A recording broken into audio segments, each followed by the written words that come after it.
Olá, olá! Em 1893, nós tivemos o episódio do primeiro livro censurado na República Brasileira. Eu estou me referindo ao livro A Ilusão Americana, do Eduardo Prado. É sobre ele que eu gostaria de tecer alguns comentários e algumas reflexões, estabelecer aqui um diálogo para pensarmos algumas questões, já que em vídeos anteriores eu refleti sobre a República no Brasil, certo? Então, dando sequência ao período inicial da República no Brasil, eu achei importante refletir sobre a Ilusão Americana do Eduardo Prado. O Eduardo Prado foi um pensador intelectual. Ele nasceu em 1860, né? Ele monarquista. Família Prado é bastante conhecida pela sua prosperidade na época da expansão cafeeira do estado de São Paulo. Então, Eduardo Prado faz parte desse contexto, né? Enriquecimento aí da período café. E sempre um monarquista. E foi um dos que se opuseram à proclamação da República. E vocês vão entender um pouquinho por quê. O Eduardo Prado, em 1880, ele foi fazer a faculdade de Direito em São Paulo, né? Na época não existiam as universidades, faculdades apenas, e foi colega de turma, nada mais, nada menos do que do Júlio de Castilhos. Para quem não sabe, Júlio de Castilhos foi presidente da província do Rio Grande do Sul, em 1897, se eu não me engano, e personagem muito importante na história política gaúcha e brasileira, né? É do Júlio de Castilhos que vem a ideologia chamada castilismo, por exemplo. O castilismo, de uma forma ou de outra, tem uma relação muito grande com o varguismo, que depois sabemos irá fazer parte da nossa instituição política brasileira em 1930, com a ascensão do Vargas no poder, né? Toda essa trajetória de ideias que já vem, inclusive, aí do Júlio de Castilhos, que é a ideia de um Estado forte, centralizador, etc.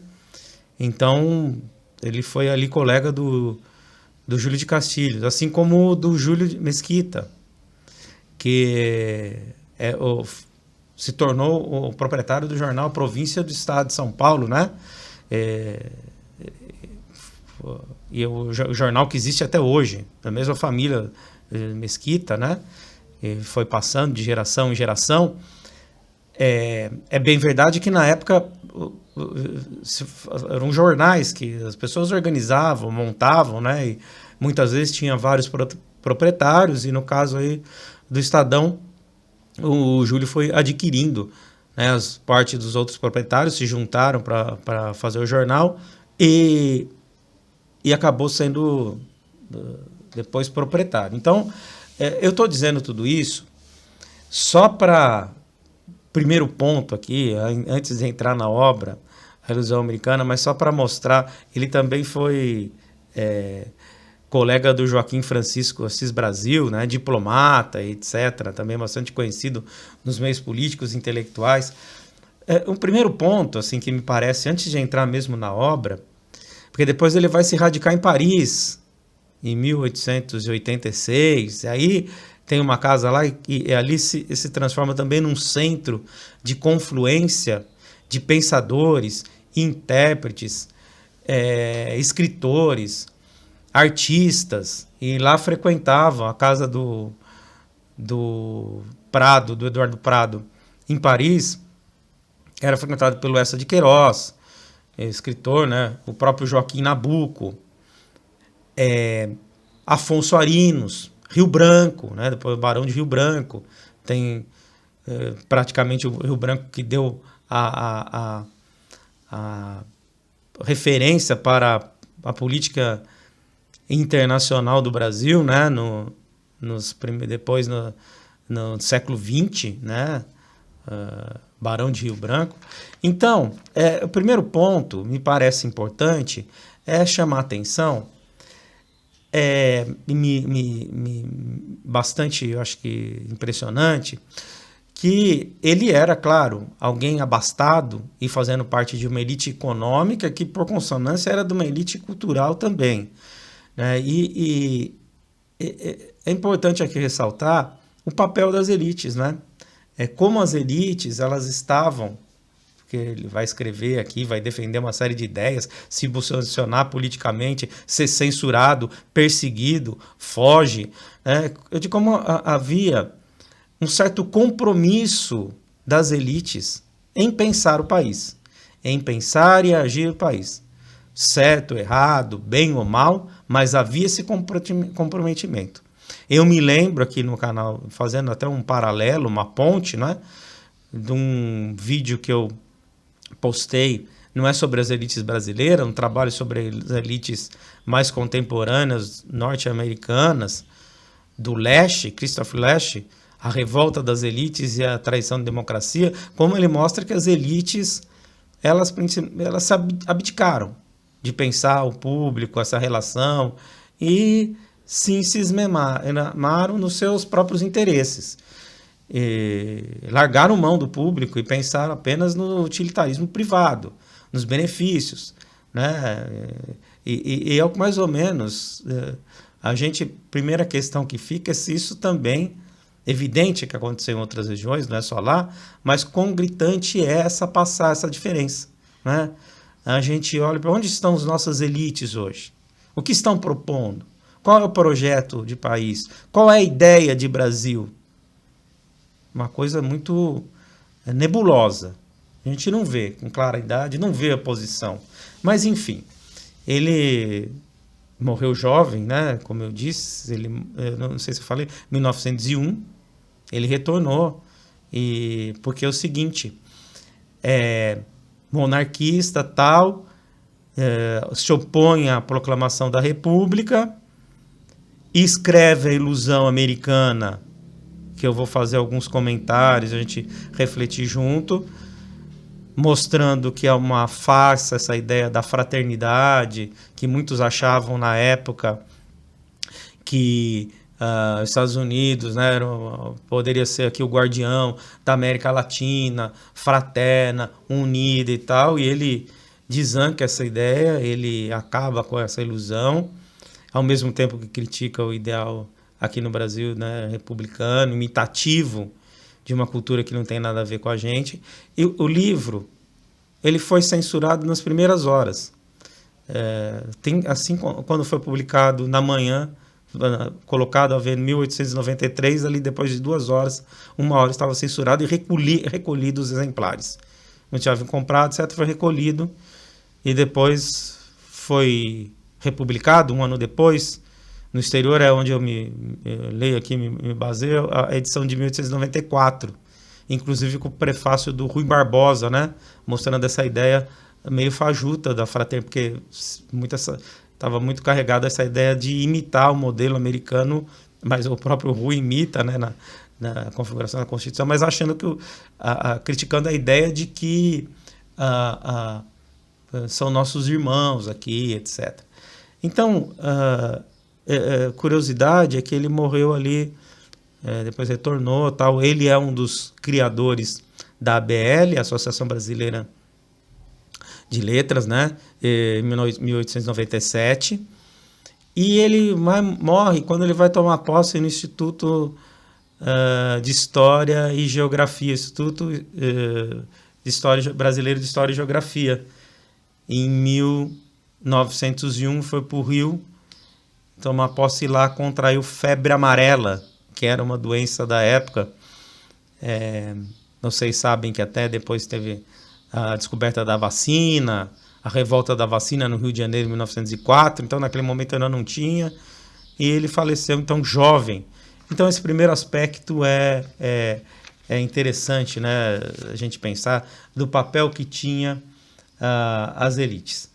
Ele, logo após a proclamação da República, antes dessa publicação, ele estava escrevendo em periódicos, revistas, né, assim, dia a dia, uma crítica ali dos primeiros dias da República.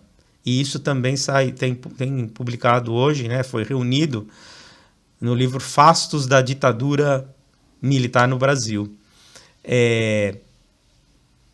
Fastos, né, como se fosse uma cronologia dos fatos, né, na sequência. Então, antes de publicar a Revolução Americana, ele já tem esse livro dele, e ele vai então ser censurado e vai escrever essa crítica. Primeiro, outro ponto que chama atenção é o fato da censura existir, né? É impressionante como nos primeiros momentos ali da República, a República proclamada em 1889, e logo ali na sequência já temos uma obra censurada, né? O que mostra que, no quesito liberdade de expressão, o Império ele era muito mais aberto a isso, e era muito mais respeitado essa ideia da liberdade de expressão. Tanto é que o imperador Dom Pedro jamais censurou, mandou fechar, intimidar qualquer um dos jornais que existiam na época, com muitas charges jocosas, né? Basta quem tiver oportunidade dar uma olhada na capa, nas charges, nas matérias dos jornais da época, e ver como eles eram críticos ao imperador, e o que não aconteceu. Então havia tolerância do Império, que não aconteceu na República, né? A República, ela teve uma sequência aí, e toda a nossa história de República, esses anos todos, a gente conheceu muita censura, arbitrariedade, etc. Então, esse é um ponto importante. Ele viveu, portanto, essa turbulência ali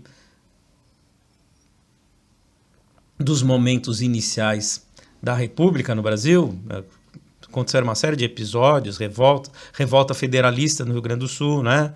Em 1893, ele viu a Guerra de Canudos, que durou de 1893 a 1897, revolta da Armada no próprio Rio de Janeiro, de 1893 a 94, o Prudente de Moraes, em 1897, teve uma tentativa de assassinato, coitado, primeiro presidente civil, né?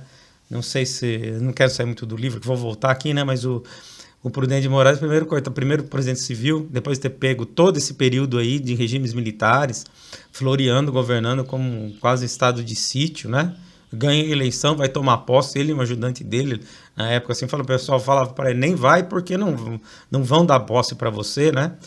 E aí acabou que foram dada posse. Quando ele chegou lá, estava todo destruído o palácio, etc., com golpes de baioneta, tudo detonado, mas a posse a ele foi dado e foi muito turbulento, muito difícil para o Prudente de Moraes, né? E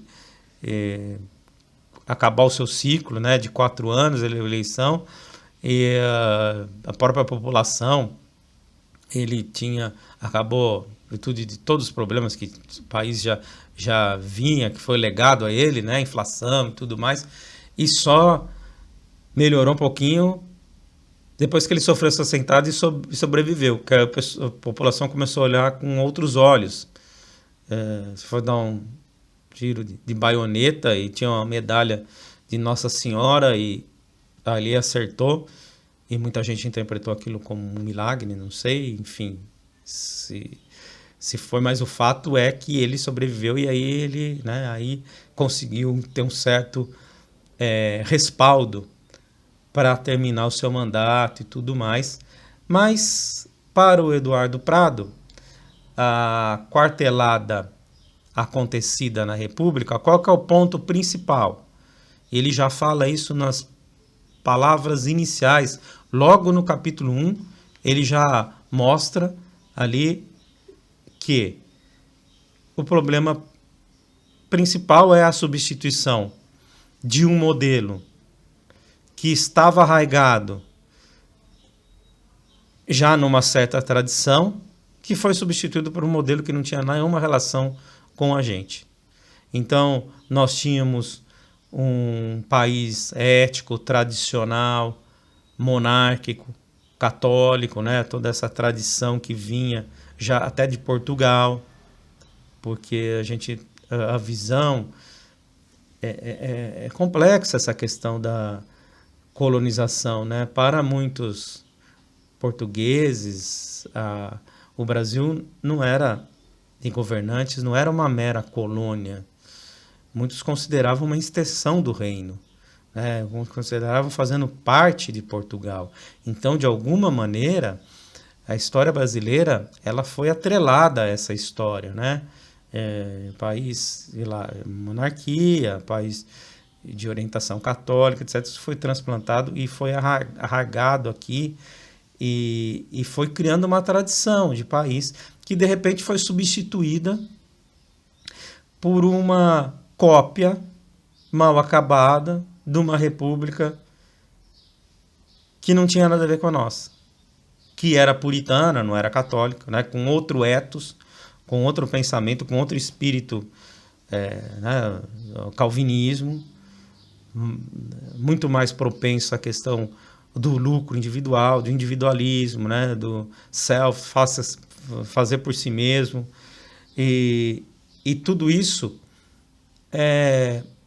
que não encaixou aqui. Então, a crítica à transplantação de instituições. Um outro ponto aqui que me chama muito a atenção é porque essa crítica à cópia, essa crítica àquilo que não é autenticamente nacional, não está apenas no Eduardo Prado. Isso faz parte de toda uma tradição de pensamento, né?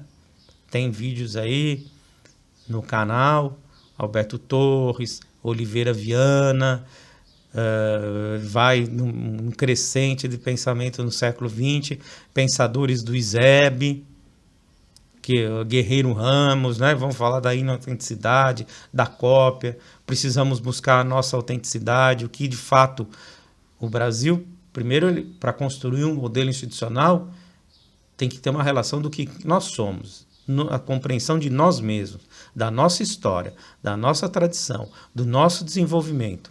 Então isso já está no livro, né? Ele, como eu disse já logo no começo, vai mostrando que há uma divergência de raças, diz o seguinte, ó, pensamos que é tempo de reagir contra a insanidade da absoluta confraternização que se pretende impor entre o Brasil e a grande república anglo-saxônica, de que nós achamos separados não só pela grande distância, como pela raça, pela religião, pela índole, pela língua, pela história e pelas tradições do nosso povo. Então não teríamos nada a ver.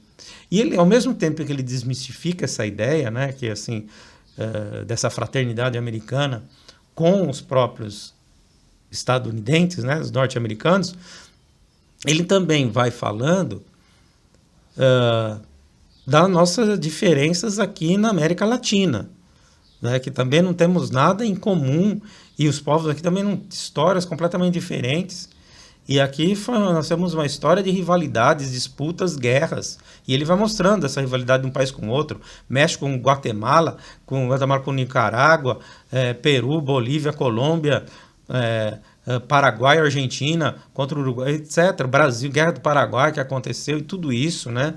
Que mostra que o fato de estarmos no mesmo continente, isso é bem enfático, é um mero acidente geográfico. Não significa que nós temos um destino em comum, né? O continente em si não quer dizer que por estar no mesmo continente temos um destino comum. Assim como ele achava que entre a Alemanha, França, etc., também não havia por fato de estarem na Europa, um destino comum, né? Não havia, por geografia, uma situação que pudesse dar uma unidade, né?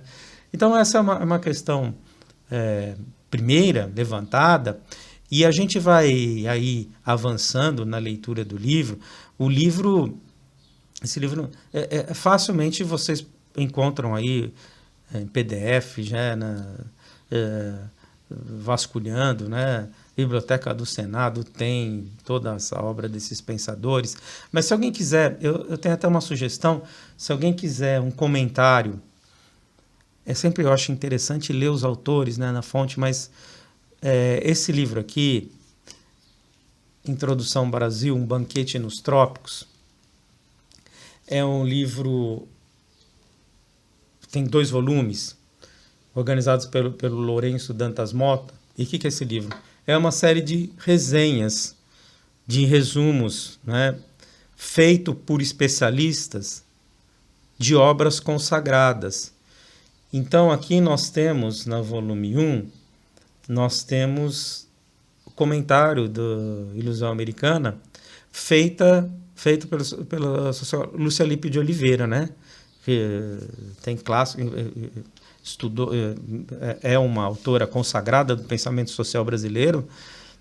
Tem o livro dela, A Questão Nacional no Brasil, nos anos 20, 30, né? Trabalho muito primoroso, etc. Então, digamos assim, uma resenha confiável. E ela faz uma boa síntese. Mas é interessante ler o livro e mostrar como ele vai os aspectos que ele vai elencando, né? Como ele valoriza muito a monarquia e desvaloriza o império, para começar pela próprio procedimento do imperador, próprios hábitos do imperador, né? Como ele mostra que o Dom Pedro era um frequentador de bibliotecas, museus, universidades. Para quem não sabe, o Dom Pedro II, ele tinha mesmo esse círculo de intelectuais no Brasil, no mundo todo, né? Eu até comentando com meus alunos, eu lembrei um episódio interessante. Existiam as exposições universais, que iam de país em país, de tempo em tempo, fazer exposições para mostrar os avanços tecnológicos, as descobertas. E acho que, se eu não me engano, em 1865, algo assim, o Dom Pedro estava numa dessas, né?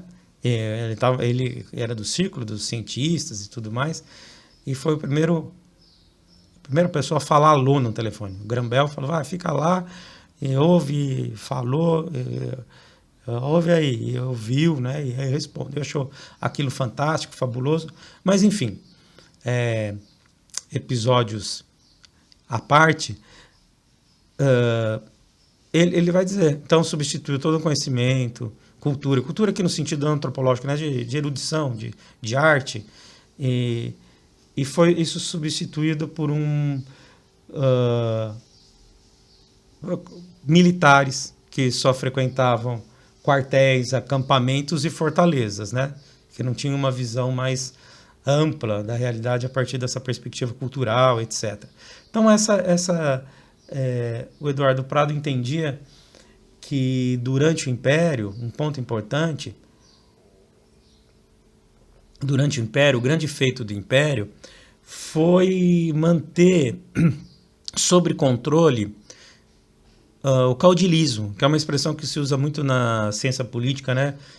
O caudilismo que sufocava os outros países da América Latina. Se formos ver a história aqui das repúblicas na colônia espanhola, que se tornaram independentes, você vai ter um fervilhamento de regimes autoritários, autocratas, né? Ditadores que governam e são substituídos uns pelos outros, né? Derrubam os governos que são derrubados. Caudilho é a expressão que se refere ao chefe, ao cabeça, né? Quando o poder político está encarnado na pessoa, muito mais na pessoa do que nas instituições. Então é a cabeça da tropa, é o que manda, né? E essa é uma tradição, isso é uma tradição da Latinoamérica, né? Essa coisa de estar muito mais baseado não em instituições elaboradas, acabado mais na pessoa, no mandatário. No Brasil, a gente pode pensar, depois podemos discutir aí um vídeo, questão do coronelismo, né, do personalismo, mandonismo. O coronel é a figura daquele que manda na localidade, né? Não necessariamente tem uma patente militar, mas eram chamados de coronéis, os que eram vistos como poderosos na localidade e tal. Então, o Império, ele no Brasil, você pode ver que nós tivemos ali uma estabilidade. Quase 70 anos, Dom Pedro II, né, no poder, enquanto ali na América Latina havia uma sucessão de golpes e contragolpes, etc. E essa tradição caudilesca, né, o caudilho, e o Império teria sufocado, barrado isso. A República, ela se identifica muito mais, segundo Prado, com o caudilismo e o militarismo. E aí o imperador, pelo contrário, foi preso, imperador no Brasil, ele foi preso a uma Constituição, e nós sabemos que a Câmara, o Parlamento funcionou, né, durante todo o período, ainda que a gente sabe muitas vezes que os partidos existentes, liberal e conservadores, não se diferenciassem muito nas suas proposições ideológicas, quando estava um no poder, parecia muito com o outro, né? Isso, até frases clássicas que demonstram isso, mas funcionava, né? Tivemos um respeito aí funcionava no seguinte sentido, os partidos existiam e trocavam-se os gabinetes e tal, né? Conservadores ou liberais e tudo isso. Então, a questão é, o que ele está fazendo? Leiam. Eu sempre, aqui o que eu faço, né, trazer essas análises e comentários tentar estimular a própria leitura, própria reflexão, né? Cada leitor tem a sua, vai encontrar ali os seus detalhes. É claro que tem uma ideia geral, muitas vezes comum, né? Mas é importante. Mas aqui pode ser lido por dois ângulos. Podemos dizer, o que ele está fazendo, afinal de contas, eu disse, monarquista e não republicano, contra a República no Brasil. Será que ele está fazendo uma crítica à instituição da República em si, a República como sistema de governo? Há controvérsias. Por quê? Porque ele, em muitas páginas, ele faz um verdadeiro elogio dos pais fundadores, né? Os chamados pais fundadores, isso a gente fala muito na área da política, do pensamento político, da ciência política. Lembra os autores do federalista lá nos Estados Unidos. Ele tem a simpatia da maneira como foi feita a República, um apreço pela história, após a Guerra de Independência, a construção da República. Mas ele mostra que com o passar do tempo, no século XVIII era uma coisa, ali no início do século XIX, mas com o passar do tempo, e é até interessante a gente pensar a própria concepção de república, né? Quem quiser tiver interesse, eu tenho um vídeo aí sobre republicanismo. A república, ela trabalha, ela é assentada numa ideia de virtude, bem público, etc. E isso estava no começo. A Lúcia Lippe mostra isso, né? Menciona quando ele fala, até mesmo chamando, eu também tenho aí um vídeo sobre o Montesquieu. Então, assim, esses autores que eram base, né, da República e tudo mais. O Montesquieu tem a ideia de que a República ela necessita da virtude. Virtude é uma coisa, virtude no sentido de homens públicos que pensem o bem público, senão não dá certo. Então, tinha um pouco essa concepção, mas o próprio desenvolvimento norte-americano foi colocando o interesse econômico se sobrepondo a isso. Nós sabemos que os Estados Unidos passou a ser a terra do dinheiro, do negócio, business. E isso foi sufocando esse ideal público ao longo do tempo. E eis a questão, porque a crítica à República, né? Então nós estamos imitando um modelo, primeiro, que não tem relação com o nosso, e segundo, um modelo que já estava decaído ao longo do tempo. E um outro ângulo que o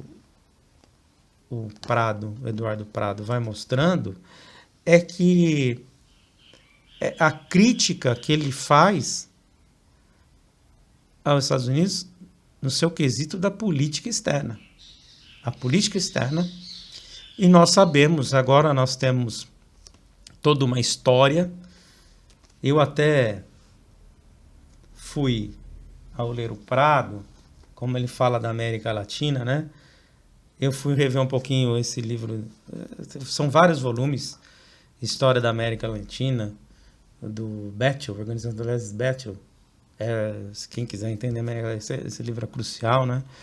E ali tem umas partes, são vários volumes, né? Organizados, vários pensadores escrevem, vão mostrando política, cultura, economia, etc., a história da América Latina disso, né? E vai falando da história dos próprios Estados Unidos, que bate.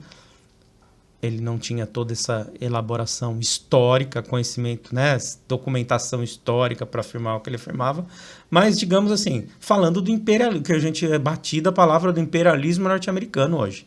Então ele vai mostrando que estaria relacionado ao fato de ser as primeiras vozes a prevenir este imperialismo.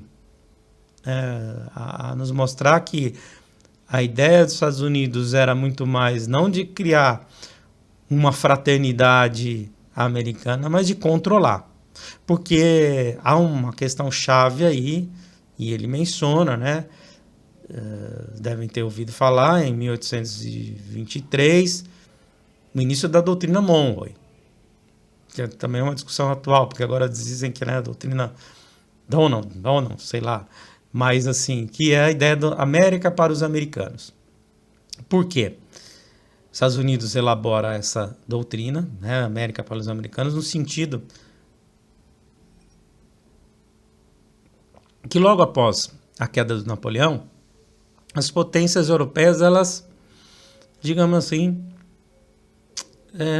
ele começa a ter um interesse de recolonização da América. Estão de olho. Foram feitas a independência de Portugal e Espanha, mas na realidade, por outras perspectivas, havia um interesse europeu em ter aqui uma área de influência, de dominação, inclusive. Tudo é ideológico, inclusive o nosso nome, América Latina, né? Não é à toa. Quem cunhou isso foi justamente os franceses, né, que quando ascendem, Napoleão, etc. Porque a ideia é que aqui é algo que deve ser dos latinos, não dos saxônicos, etc., outras potências. Né? Então é sintomática de que a relação cultural com latinos. Muito bem. Então esse ângulo que ele vai mostrando, né, dessa dominação norte-americana, ele alertando. Vejam o que os Estados Unidos fez com o México, questão do Texas, e vai mostrando uma série de outras questões. Aqui nesse livro da História da América Latina, isso está tudo bem documentado, ainda que nós sabemos que mostra aqui, né, nesse volume, o volume 4, quando ele fala das questões que vai de 1870 a 1930, né? Justamente esse período aí que abarca a obra do Eduardo Prado, como ele mostra a ideia dos Estados Unidos de exercer o papel de polícia aqui, né? O papel de polícia, de ser quem vai resolver os conflitos. É bem verdade que muitos países, de fato, conclamavam os Estados Unidos. Falavam, aqui está tão bagunçado, por favor, venham intervir, etc. Aquela coisa caudilesca, golpes e contragolpes, é bem verdade que alguns recorriam, pediam, inclusive, a intervenção, né? Mas é fato que os Estados Unidos tinham esse interesse, que não era a doutrina Monroe, acabou sendo não só uma coisa assim, olha, deixem a América Latina se desenvolver em paz. Não. Vai se desenvolver sob a égide do nosso direcionamento. Até porque eles entendiam que se deixasse muito solto, seria retomado pelos europeus, né? Mas, assim, um ponto muito importante, como eu já disse antes, é essa coisa do abismo cultural que existe entre Brasil e Estados Unidos. Nós estamos olhando para lá com uma raça, religião, falava raça na época, né? Religião, índole, língua, tradições completamente diferentes, como já mostra no primeiro parágrafo do livro. E ele não demarca só essa diferença, como eu também já disse anteriormente, entre nós e eles lá no Norte América, mas também aqui, como eu disse, nos nossos vizinhos, tá? Quer dizer, essa ideia de uma América Latina unida, etc., vai ser bastante complicada essa ideia, tem uma vocação em comum, né? O Prado nos mostra que isso seria bastante complexo. Bom, porque assim, eu quero dizer o seguinte, século que nós estamos, século XXI, Donald Trump lá, fica claro assim, o papel preponderante, imponente, se impor sobre a América Latina, de ser aqui como se fosse domínio, né? Uma espécie que está acontecendo isso no mundo. Aqui é nosso. A Rússia tem o papel dela, o papel que tome conta lá dos seus, né? Do seu região lá. A China quiser que faça o que bem entender lá na região dela, mas aqui é nosso. Simplificando muito, mas assim, mas não era a visão de um tempo atrás, né? Não era a visão de 150 anos atrás, 130 anos atrás. Muitos acreditavam, o próprio Joaquim Nabuco, eu não falo nada do Joaquim Nabuco, nem a Lúcia Lippe, mas eu me lembro, o Joaquim Nabuco, ele chegou a ter depois essa visão ali na passagem para o século XX, de que nós precisávamos montar uma aliança com os Estados Unidos, que seriam os dois gigantes da América Latina. Que seriam os dois países vocacionados a junto guiarem, conduzirem o continente. E aqui, para o Eduardo Prado, isso nunca foi viável, nunca foi possível. Ele vai mostrando a confusão que é a América Latina e ele vai mostrando essa coisa de se aproveitando dessa confusão, como os norte-americanos vão fazendo alianças com políticos corruptos em determinadas regiões, etc., né? Favorecendo ali o cinismo, a rapinagem, a especulação. Então, muito crítico dessa posição da política externa americana, mas sempre ressaltando que no início era diferente. No início, Eduardo Prado, como diz a Lúcia Lippe, né? O Eduardo Prado reconhecia, portanto, que a República de Washington foi criada em período histórico no qual predominaram o patriotismo e a abnegação. Baseia sua afirmação em Montesquieu, na proposição de que as repúblicas precisam ter como fundamento a virtude e considera que esta foi a base da República Norte-Americana nos tempos dos fundadores, dos pais da pátria. Os vícios e faltas que eles mencionam existirem no final do século XXI não estavam presentes desde o início e foram se constituindo à medida que os Estados Unidos se transformaram em uma sociedade industrial burguesa, né? Foi aumentando os negócios, foi aumentando o comércio, indústria. A partir do momento, o leste mostra isso, como os Estados Unidos passou de uma situação de uma sociedade de pequenos proprietários para grandes corporações, né? fazendo a ponte com o livro que eu mencionei agora há pouco. Então, uma coisa muito baseada no materialismo, né? Na questão econômica, na financiarização. Então, como isso azeda, né? Essa relação que eu faço com o livro do Leste, como isso foi azedando esta relação, e aí nós acabamos nos iludindo de que ali era um modelo. Então ele faz assim, olha, uma crítica, ele vai fazendo críticas subliminares à República no Brasil. Começamos errado, imitamos algo que não tem a ver com a nossa tradição, não tem como dar certo, e o livro inquietou, né? A ponto de ser censurado. Evidente, assim, hoje existe ainda o movimento monarquista, existem monarquistas no Brasil, põe uma volta, tal, coloca o Eduardo Prado. Evidentemente que não dá para você retroceder lá atrás, agora que já foi implantado, voltar, né? Aí ficaria mais descolada ainda da realidade. Mas essa crítica importante, talvez pertinente, que ele coloca. Até porque ele mostra que, por afinidade, se nós tivéssemos que ter uma afinidade maior, a nossa afinidade é com o continente europeu. Se tivéssemos que ter algum modelo, né, nós temos muito mais uma tradição próxima à Europa, religião, cultura, etc., do que essa visão ali americana. Mas, de qualquer maneira, ficaram essa crítica pertinente da transplantação e também nos serve para pensar esses modelos, monarquia, república, etc., né? Essa é, assim, mais ou menos a questão principal do livro, dessa questão do transplante, que ele vai fazer uma crítica justamente do que foi a América Latina. E a ilusão americana, além disso, dessa questão que eu falei, do nosso distanciamento, dos próprios vizinhos nossos, tá?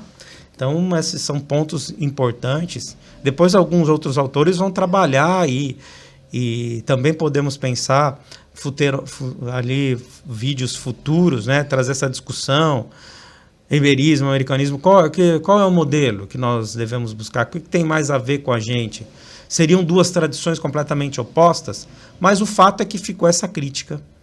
Ali um livro crucial logo no começo da República, nos mostrando, inclusive, uma característica da República de ser pendendo para o autoritarismo, algo que foi algo permanente durante todo o processo republicano, né?